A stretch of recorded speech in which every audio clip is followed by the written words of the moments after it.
আপনার ভিতরে আল্লাহর জন্য কান্না আসে না, সেজদায় কাঁদতে পারেন না, আল্লাহর দিকে চোখ তুলে, আসমানের দিকে চোখ তুলে তাকাতে লজ্জা লাগে, আপনার মনে হয় যে আমি এত পাপী কেমন করে তাকাবো।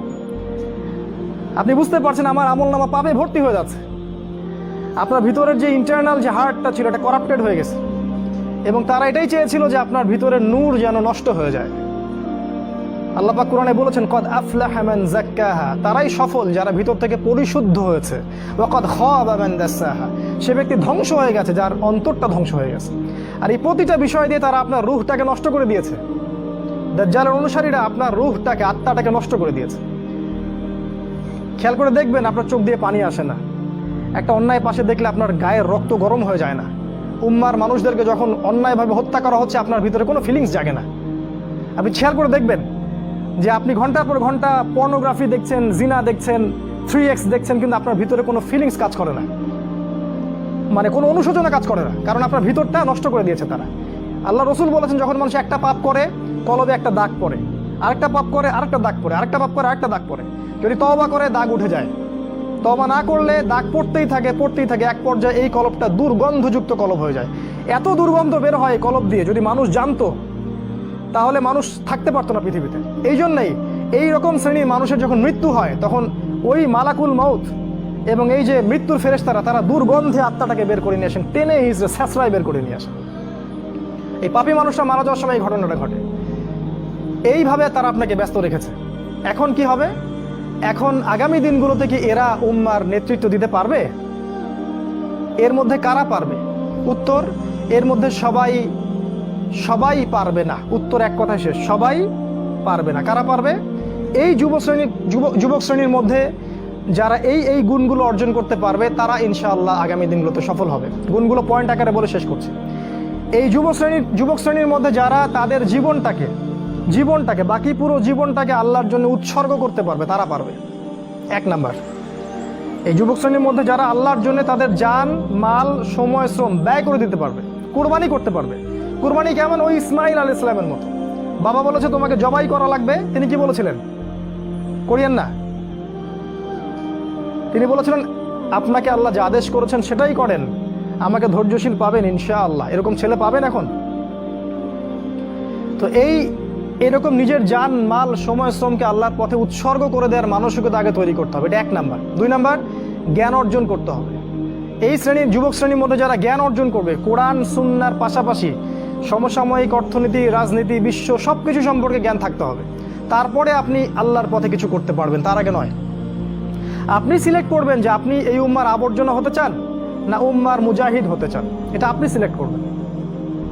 আপনি কি চান যে আপনার জীবনটার বিনিময়ে আল্লাহ আপনাকে অনন্তকালের জান্নাত দান করুক, অথবা আপনার এই কাজগুলোতে কেউ বাধা দিবে না, এই পাপ কাজে কেউ বাধা দিবে না, শেষমেশ আপনি জাহান্নামে চলে যাবেন? আপনি কি এটা চান? আমরা কি এটা চাই? তো ইলম অর্জন করতে হবে, ইলম ছাড়া আপনি কাজ করতে আগাতে পারবেন না।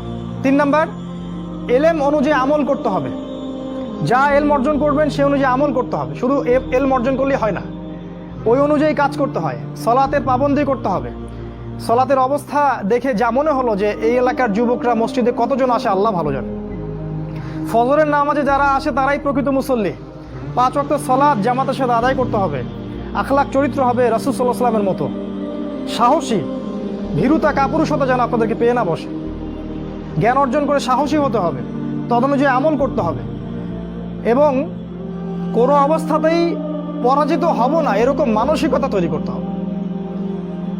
শয়তান হোক আর ইবলিস হোক আর এই দাজ্জাল হোক আর অনুসারী হোক, কেউই আমাকে ঠেকাতে পারবে না এরকম মানসিকতা তৈরি করতে হবে। তারপরে ইনশাল্লাহ আপনি কিছু করতে পারবেন।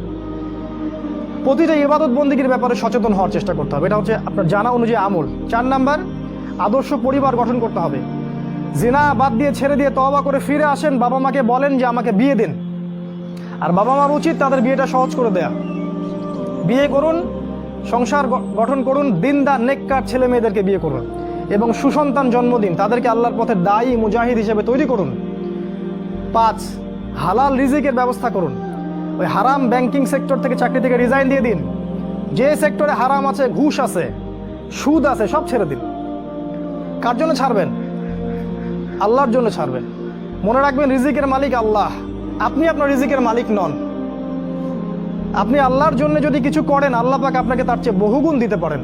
এই বিশ্বাস রেখে প্রয়োজনে সবজি বিক্রি করেন, কৃষিকাজ করেন, মৎস্য খামার করেন, ছাগলের খামার করেন, তাও ভালো। তারপরেও হারাম রিজিকের দিকে যাবেন না। অনুরোধ করছি ভিতর থেকে, মানে আল্লাহর দোহাই দিয়ে অনুরোধ করছি, হারাম রিজিকে যাবেন না। সারা জীবনের ইবাদত নষ্ট হয়ে যাবে, সারা জীবনের। যে ব্যক্তির ইবাদতে এতটুকু সুদের টাকা আছে, ওর ইবাদত কবুল হয় না। জানেন না সুদ খাইলে মায়ের সাথে জেনা হয়? এটা জানেন না যে সুদ খাইলে 36টা মেয়েকে ধর্ষণ করা হয়, আল্লাহ এবং তার রাসূলের সাথে যুদ্ধ করা হয় সুদ খাইলে? দিব্যি খাচ্ছি, প্রতিটা গ্রামে এখন সুদী এনজিও, সয়লাভ সমিতি আর এনজিও, সমিতি আর এনজিও। হালাল রিজিকের অন্বেষণ করুন, এটা হচ্ছে 5। 6 নাম্বার, আল্লাহর পথে সময় ব্যয় করেন। আপনি কোন মাযহাব, কোন তরিকা, কি ফলো করেন সেটা নিয়ে আমি কথা বলতে এখানে আসিনি। আপনি আল্লাহর পথে সময় দেন, যে যেখানে আছেন সেখান থেকে আল্লাহর পথে কিছু করেন, প্রজেক্ট হাতে নেন, কিছু করেন। এলাকার যুবকদেরকে নিয়ে একটা ফাউন্ডেশন করেন, বা একটা সংগঠন করেন, বা একটা প্ল্যাটফর্ম করেন, করে কিছু একটা করেন, যাতে করে এলাকার মধ্যে জাহেলিয়াতগুলো দূর হয়ে যায়। আল্লাহ আপনাকে সাহায্য করবেন ইনশাআল্লাহ। এটা ঠিক যে বাতিলপন্থীরা আপনার কলার চেপে ধরবে ঠিকই, কিন্তু আল্লাহ আপনাকে সাহায্য করবেন। আর আল্লাহ পাক যাকে সাহায্য করবেন তাকে কেউ ঠেকাতে পারে না, পারে? কখনো পারবেন না। আপনাকে জেল দিবে, শুলি দিবে, মেরে ফেলবে, তারপরে দেখবেন আপনার শেকড় থেকে আরো 10টা গাছ ঠিক উৎপন্ন হবে ইনশাআল্লাহ। অতএব দিনের জন্য সময় দিন, উম্মাহকে ঐক্যবদ্ধ করার চেষ্টা করুন। আরেকটা নসিহা করব, দলাদলির মধ্যে যাবেন না, ইখতিলাফি ফিরকা দলাদলির মধ্যে যাবেন না। তুই অমুক আর তুই তমুক আর তুই এই তুই সেই, এগুলোর মধ্যে যাবেন না। সবাইকে নিজের ভাই ভাবতে শেখেন।